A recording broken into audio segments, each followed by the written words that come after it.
Kita akan membahas mengenai cause and effect, yaitu sebab dan akibat. Pertama, kita akan membahas mengenai conjunction atau kata sambung. Conjunction membantu menggabungkan satu klausa dengan klausa lainnya. Subordinating conjunction atau kata sambung subordinat yaitu because, since, dan if. Because artinya karena, since juga berarti karena, if artinya kalau. Jadi conjunction ini digunakan untuk atau digunakan dalam menjelaskan kalimat sebab akibat. Konjungsi subordinat selalu digunakan untuk memperkenalkan klausul dependent dan menyambungkannya dengan klausul independent. Di samping conjunction atau di samping kata sambung, beberapa frasa juga dapat digunakan dalam menjelaskan kalimat sebab dan akibat. Seperti due to artinya akibat, kemudian result in artinya berimbas atau berefek pada, lead to juga artinya berimbas pada atau berefek pada, dan juga therefore artinya oleh karena itu. Conjunction atau kata sambung dan frase digunakan untuk memperkenalkan sebab adalah contohnya seperti di bawah ini. Jadi kata sambung atau frase yang digunakan sebelum klausul. Jadi klausul ini maksudnya adalah kalimat yang terdiri atas subjek dan predikat. Contohnya adalah commodity prices go up because fuel price rises. Artinya harga komoditas meningkat karena harga bahan bakar meningkat. Jadi because di sini itu diletakkan di depan klausul. Klausulnya adalah fuel price rises. Artinya harga bahan bakar naik. Itu adalah klausul karena terdiri atas subjek dan predikat. Subjeknya adalah harga bahan bakar dan predikatnya adalah naik. Kemudian contoh yang kedua, commodity prices go up since fuel price rises. Sama juga di sini since artinya karena. Jadi harga komoditas naik karena harga bahan bakar naik. Kemudian contoh yang ketiga, if fuel price rises, commodity prices also go up. Artinya, jika harga bahan bakar meningkat, harga komoditi juga meningkat. Nah, kemudian kita ke contoh yang kedua, yaitu conjunction atau frase yang diletakkan sebelum kata benda. Perhatikan di sini bahwa di sini adalah kata sambung yang diletakkan sebelum kata benda, sedangkan contoh di atasnya adalah kata sambung yang diletakkan sebelum klausul. Baik, kita masuk ke contoh. Commodity prices go up because of a rise in fuel price. Harga komoditas meningkat karena peningkatan pada harga bahan bakar. Perhatikan bahwa because of ini diikuti oleh kata benda, yaitu peningkatan. Jadi peningkatan ini merupakan kata benda karena bisa dihitung. Jadi sekali peningkatan, dua kali peningkatan, sedikit peningkatan, banyak peningkatan. Jadi ini peningkatan ini bisa dihitung, maka dia dikatakan sebagai kata benda. Jadi perhatikan juga bahwa because of itu berbeda dengan because. Jadi because diikuti oleh klausul, because of diikuti oleh kata benda. Kemudian contoh yang kedua, commodity prices go up due to a rise in fuel price. Artinya sama juga, due to artinya adalah akibat. Jadi harga komoditas meningkat akibat peningkatan pada harga bahan bakar. Due to juga diikuti oleh kata benda, yaitu a rise, peningkatan. Kemudian berikutnya, conjunction, kata sambung dan frase yang digunakan untuk memperkenalkan atau menjelaskan efeknya. Jadi kita menjelaskan conjunction yang digunakan untuk menjelaskan sebab. Sekarang kita akan masuk ke kata sambung yang menjelaskan akibat. Contoh yang pertama adalah conjunction atau frase yang diletakkan sebelum klausul. Fuel price rises, therefore commodity prices go up. Harga bahan bakar meningkat, oleh karena itu harga komoditas meningkat. Jadi di sini commodity prices go up itu adalah akibatnya. Sebabnya adalah harga bahan bakar yang meningkat. Berikutnya, fuel price rises, consequently commodity prices go up. Jadi sama artinya harga bahan bakar meningkat, akibatnya harga komoditas meningkat. Kemudian kata sambung atau frase yang diletakkan sebelum kata benda. Contohnya, fuel price rises result in a rise in commodity prices. Harga bahan bakar meningkat berakibat pada atau berimbas pada peningkatan pada harga komoditas. Jadi peningkatan di sini adalah kata benda, a rise. Kemudian fuel price rises leads to a rise in commodity prices. Harga bahan bakar meningkat berimbas pada peningkatan pada harga komoditas. Jadi result in dan leads to ini diikuti oleh kata benda, sedangkan therefore dan consequently diikuti oleh klausul. Pada praktis 1, kita dapat berlatih menggabungkan antara sebab dan akibat mempergunakan kata sambung yang diberikan di dalam kurung. Jadi silahkan dimodifikasi struktur kalimat jika diperlukan. Saya berikan contoh nomor 1. Jadi successful marketing campaign artinya kampanye marketing yang sukses. Sales increase artinya peningkatan pada penjualan dan kata sambung yang diberikan adalah because. Jadi di sini kita perlu mengidentifikasi dulu klausul mana yang merupakan klausul sebab dan klausul akibat. Di sini klausul sebabnya adalah kampanye marketing yang sukses itu menyebabkan peningkatan pada penjualan. Jadi kita sudah tahu cause-nya adalah successful marketing campaign dan efeknya adalah sales increase. Kemudian menggabungkannya dengan kata sambung because menjadi sales increase because the company implement successful marketing campaign. Jadi saya modifikasi strukturnya. Jadi saya tambahkan because the company implement successful marketing campaign karena because diikuti oleh klausul. Sehingga klausul itu artinya adalah struktur kalimat yang terdiri atas subjek dan predikat. Sehingga saya tambahkan subjeknya adalah the company dan predikatnya adalah implement, kemudian diikuti oleh objek yaitu successful marketing campaign. Jadi saya ulangi, kalimat yang benar menjadi sales increase because the company implements successful marketing campaign. Silahkan dikerjakan sampai dengan nomor 10 dan dimodifikasi struktur kalimat jika memang diperlukan. Section berikutnya adalah section reading. Di sini kita dapat melatih kemampuan kita untuk membaca artikel dalam bahasa Inggris. Dan dalam topik ini diberikan artikel dengan judul The Weakening of Indonesian Rupiah Against US Dollar. Jadi pelemahan IDR atau rupiah terhadap dolar Amerika. Jadi kejadian ini adalah pada tahun 2018.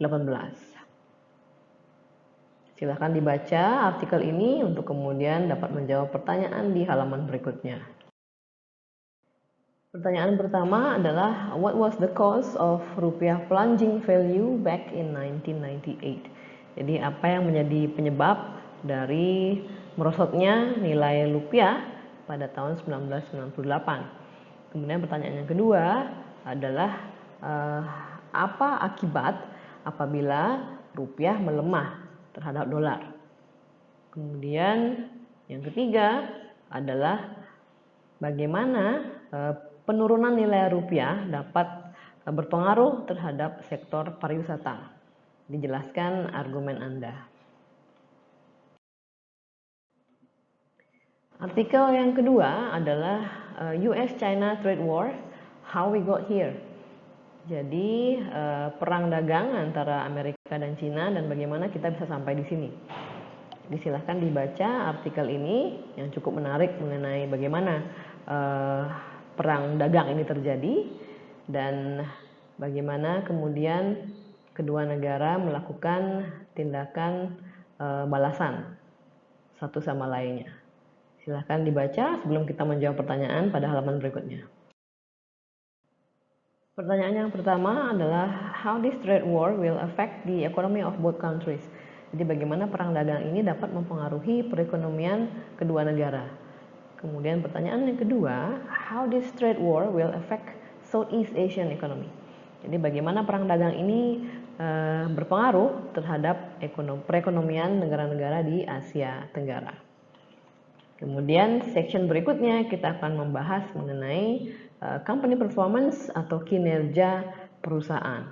Jadi silahkan dilihat contoh dari laporan kinerja perusahaan yang dijelaskan dalam format narasi di bawah. Kemudian Anda dapat menggarisbawahi kalimat atau klausul yang menjelaskan sebab dan akibat dan juga kata sambung yang digunakan dalam teks.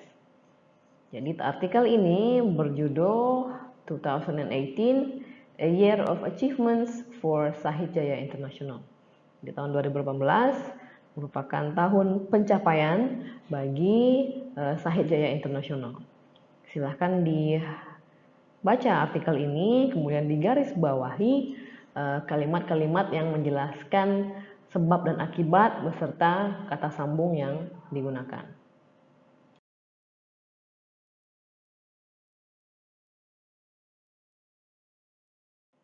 Pada praktis 2, Anda dapat berlatih untuk melaporkan kinerja perusahaan Anda dalam periode tertentu menggunakan klausul sebab dan akibat beserta kata sambung yang tepat dalam pelaporan Anda. Bahasan berikutnya adalah conditional. Conditional sentence atau kalimat bersyarat digunakan untuk berspekulasi mengenai hal yang dapat terjadi, yaitu conditional tipe 1, hal yang mungkin dapat terjadi, conditional tipe 2, dan hal yang kita harapkan untuk terjadi tapi sudah tidak mungkin lagi, yaitu conditional tipe 3. Jadi kebanyakan kalimat conditional atau kalimat bersyarat mempergunakan kata sambung if, yaitu jika, untuk memperkenalkan klausul sebabnya. Yang pertama kita akan membahas mengenai conditional tipe 1. Jadi conditional tipe 1 digunakan untuk menjelaskan situasi yang sangat nyata atau sangat mungkin terjadi. Jadi contohnya adalah if my boss comes to the office, I will ask for a pay raise. Jadi jika bos saya datang ke kantor, saya akan meminta kenaikan gaji. Jadi hal ini sangat mungkin terjadi karena si orang yang mengatakan ini masih bekerja di kantor dan bosnya masih akan datang ke kantor tersebut. Jadi situasi ini sangat mungkin terjadi. Kemudian yang kedua adalah if we invest in new technology, our production costs will go down.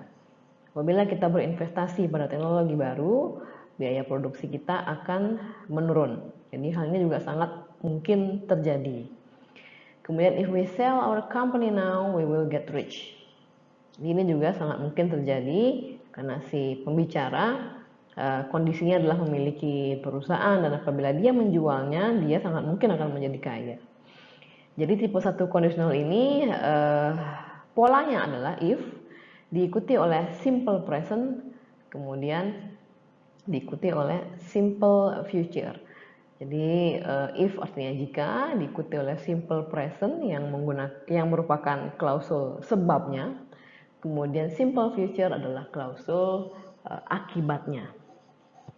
Kemudian kita ke tipe 2 conditional, yaitu tipe 2 conditional ini menjelaskan mengenai situasi yang tidak nyata atau situasi hypothetical, pengandaian.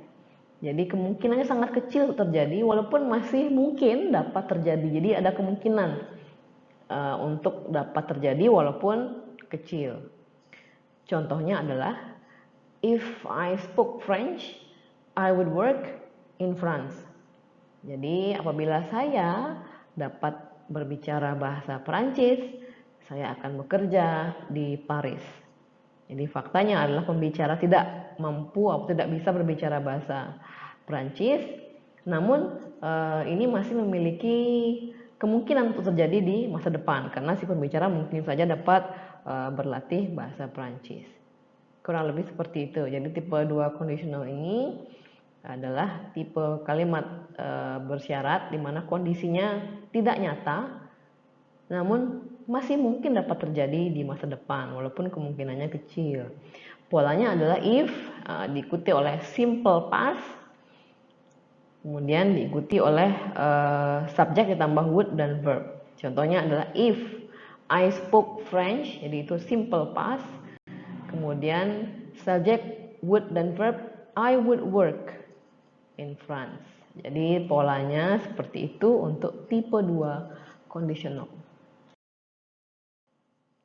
Berikutnya adalah kalimat conditional tipe 3. Kalimat conditional tipe 3 ini adalah kalimat yang menggambarkan situasi yang benar-benar sudah terjadi di masa lalu dan tidak bisa diperbaiki lagi.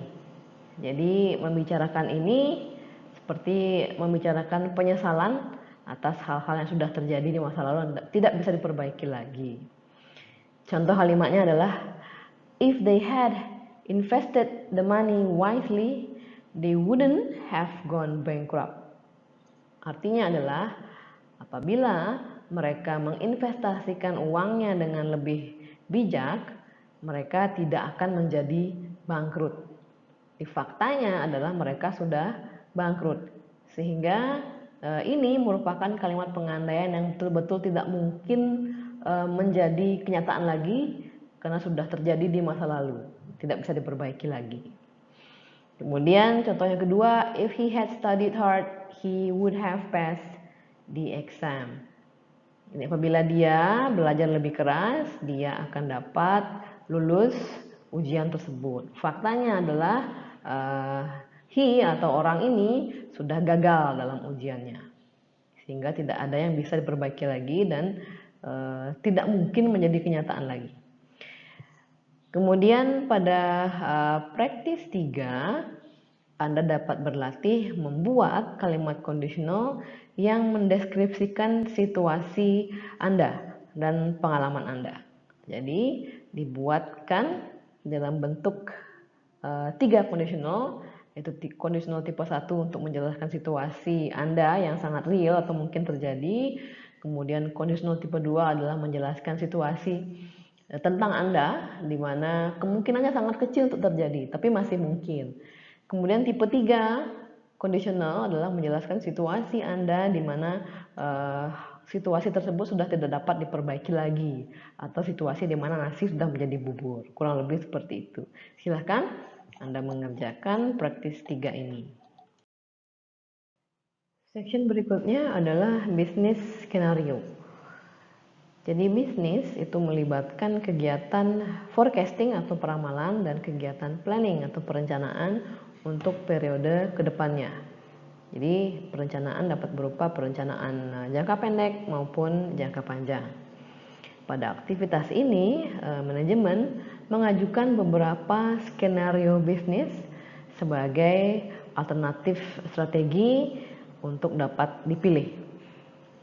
Skenario bisnis melibatkan tahapan yang kompleks, dimulai dari mengidentifikasi permasalahan, kemudian dilanjutkan dengan pengamatan terhadap lingkungan bisnis, kemudian diikuti oleh penentuan tujuan yang ingin dicapai, kemudian diikuti oleh penetapan peran, tanggung jawab, dan juga indikator kinerja bagi setiap orang-orang yang terlibat dalam organisasi atau perusahaan, dan kemudian melakukan evaluasi dalam prosesnya apabila diperlukan. Pada section ini kita akan berlatih untuk membuat skenario bisnis atau rangkuman dari skenario bisnis mempergunakan kalimat conditional. Jadi silakan Anda membaca artikel di bawah ini mengenai rangkuman dari skenario bisnis. Judulnya adalah Think Globally, Act Locally.